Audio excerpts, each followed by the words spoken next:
Donc on a une série statistique avec le nuage de points qui est celui-là. Il faut qu'on retrouve parmi les 4 ajustements lequel est le meilleur. Donc le premier ajustement, donc comme les points sont pas alignés, les points sont manifestement pas alignés, on ne peut pas prendre l'ajustement affine. Donc déjà dans l'ajustement affine, je ne peux pas prendre l'ajustement affine. Alors dans les 3 qui restent, on va sélectionner l'ajustement où les résidus sont le plus homogènes. Donc là les résidus ne sont pas homogènes, puisque là on voit bien qu'il y a une tendance. Ici les résidus il y en a absolument partout. Donc on va sélectionner l'ajustement exponentiel. Ici les résidus ils sont pas si mal répartis que ça, parce qu'il y en a quand même un petit peu partout aussi. Donc les deux ajustements qu'on va sélectionner, donc on va donc prendre, on sélectionne donc l'ajustement exponentiel et l'ajustement affine. Et l'ajustement puissance. L'ajustement exponentiel et l'ajustement puissance.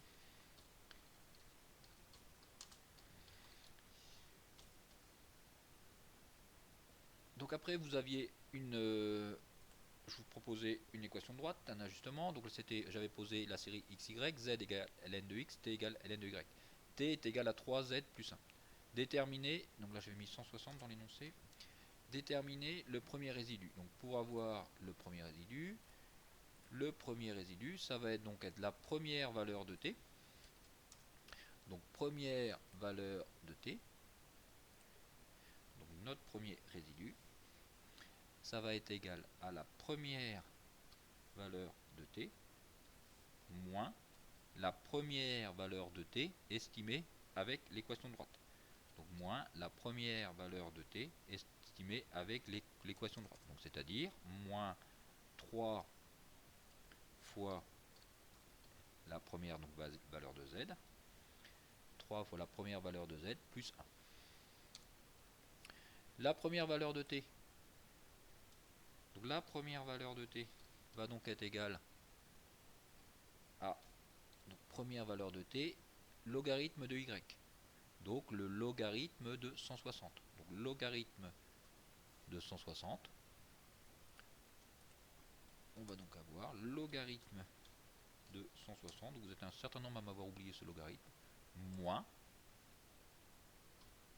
3, donc 3 fois la première valeur de z. Donc première valeur de z, donc la première valeur de z, donc z c'est ln de x, donc la première valeur de z, ça va être ln de 50. 3 moins ln de 50, ln de 50 et le plus 1. Donc plus le plus 1. Ce qui nous fait donc le premier résidu. Donc je prends ma calculatrice, je calcule ce nombre-là. Donc le premier résidu va donc être égal à environ moins 7,67. Donc environ moins 7,67. Donc environ moins 7,67. On donne y égale 5, déterminer la valeur arrondie de x en utilisant l'équation de droite. Donc on donne y égale à 5. Donc je vais donc avoir, je cherche x tel que, donc on cherche x, donc tel que, donc j'ai y égale à 5, mais t égale à ln de y. Donc ln de 5, donc quelques-uns m'avoir oublié le logarithme. Le logarithme ici va donc être égal à 3 fois z, donc z ça va donc être ln de x, donc 3 ln de x, donc plus 1. Donc après il n'y a pas eu trop de soucis pour résoudre cette équation. Je passe le 1 de l'autre côté, je vais donc avoir, en passant le logarithme de l'autre côté, ça va donc me faire ln de 5 moins 1, qui va donc être égal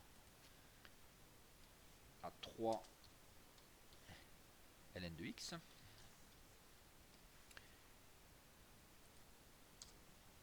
Donc pour avoir ln de x, je vais passer le 3 de l'autre côté. Je vais donc avoir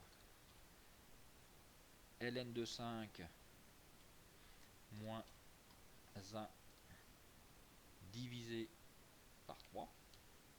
Donc ln de 5 moins 1 divisé par 3 qui va être égal à ln de x. Et pour faire disparaître le logarithme, on compose des deux côtés de l'équation par la fonction exponentielle. Ce qui va donc me donner, x va donc être égal à exponentielle de ln de 5 moins 1. Donc exponentielle